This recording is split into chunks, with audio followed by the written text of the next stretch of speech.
So hey কি অবস্থা সবার, দিস আধুনিক video editor and rider. So আজকে আসলে বেসিক্যালি আমি আমার আরসিবির হ্যান্ডেল গ্রিপটা নিয়ে কথা বলবো। এটার মডেল হচ্ছে RCB racing boy alloy handle grip AHG09।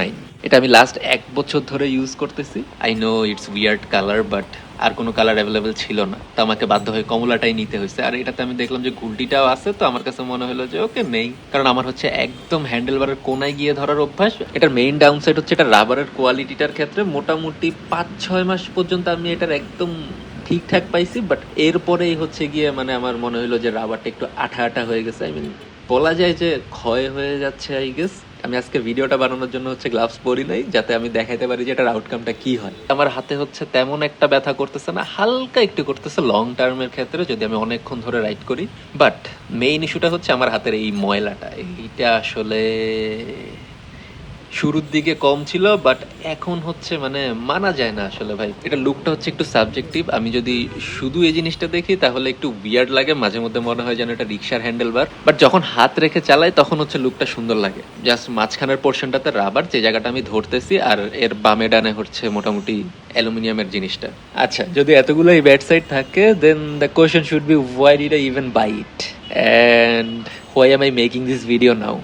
First of all, এটা হচ্ছে গুলটি প্লাস গ্রিপ কম্বো, অ্যান্ড গুলটিটা অ্যালুমিনিয়ামের। এটার গুলটিটা রিফ্লেক্সেবল, আই মিন যদি সামহাও কোনো কিছুর সাথে ধাক্কা খায় দেন আবার আগের পজিশনে চলে যায়, যেটা হচ্ছে ঢাকা শহরে বাইক চালানোর ক্ষেত্রে রিক্সা থেকে বাঁচার জন্য একমাত্র বেস্ট ডিল। এটা শুরু অ্যান্ড শেষের দিকটা অ্যালুমিনিয়ামের, অ্যান্ড মাঝে দিয়ে হচ্ছে রাবারটা যেখানে হাত রাখতে হবে। তো এটা হচ্ছে আমার মতো যারা একদম কোনায় গিয়ে হ্যান্ডেলবার ধরে তাদের হাতের পজিশন ফিক্স করার জন্য একটা বেস্ট ডিল। 1 বছর পরে গিয়ে এটার বডিতে হচ্ছে একটু রংটা ওঠা শুরু হয়েছে, সাইডের গুলটিটা দেখলে একটু বোঝা যাবে, আর একটু মনে হয় ক্ষয়ও হয়েছে।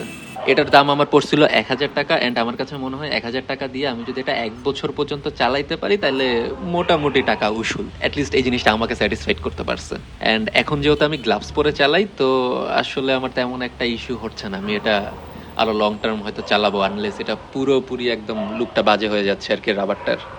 আমার হচ্ছে ডেইলি ভালোই রাইড করা হয়, মোটামুটি 40 থেকে 45 কিলোর মতো। অ্যান্ড আমি হচ্ছে আগে একটা সার্টেন টাইম গ্লাভস ছাড়া চালাইতাম, বাট এখন হচ্ছে মানে ফুললি গ্লাভস পরেই চালাই। 1 বছর পর্যন্ত সাপোর্ট দিতে পারছে, আমার কাছে ওর্থিট মনে হয়। অ্যান্ড বাই দ্য ওয়ে, আমি হচ্ছে রিসেন্টলি একটা ফালতু গ্লাভস কিনছি, আমি হচ্ছে ওইটা রিভিউ করবো, যাতে কেউ এই গ্লাভসটা দেখে ভালো লাগলেও যেন না কিনে, ভুলেও না কিনে। সো ইয়াপ, দেখা হবে নতুন কোনো ভিডিওতে। অতদিনের জন্য tata, see you, bye bye, piece.